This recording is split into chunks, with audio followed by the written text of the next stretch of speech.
But a person who has been complaining that we are cooking so much food, when the food is reduced, he complains that we are going with the empty stomachs. So what type of reasoning is this? Don't talk that rubbish. Buganda? At your level, you talk that rubbish? Tamale. Buganda? At your level? Talking about Buganda independence is rubbish? At your education, you talk about the rubbish? The Buganda issue? Let me tell you. Tamale musajja Muganda. Is it where? No, it's not a question of Muganda. It's a question of knowledge.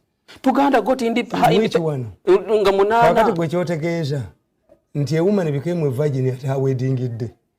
Can a woman become a virgin at her wedding day? She loses it. Yes, because marriage targets virginity. Kakati, if Uganda got independence, how did it at the same time become a part of Uganda?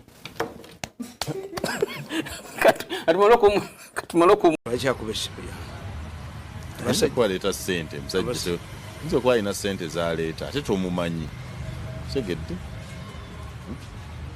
nzo kwanga kole ya president bakunonya anyway tulina Joseph Tamale mirundi mutani wayo na mirundi nemole namatovu twogera ku olutalo olabasha kama Uganda olutalo lw'ebyofuzi gwe musajja gwe wabavubuka musajja gwe njagala nkubulire wakati neda gwe ne general Mukozi vakusimu yange ndikitawo wawa obanga oyagala sente kankulegere gye basiyaga abasajja mu Kenya vakusimu yange kisajja gwe koma nyoko walendeteka ebyokulyanga ndi ku ssomero vakusimu yange koma nyoko mbulira koma nyoko kojjawo talina baana teyazaala ombulira kojjawo nga mirundi yafa kali ennyoko twala ennyuma yo mu Kisenyi mbulira agasiye koma nyoko ndi baba obuti batuzaala ffenna genda kabuli ya kitaawo tuombuuza mbu tunagenda wali genda kabuli ya kitaawo eyazaala taasoma ne mufa obwavu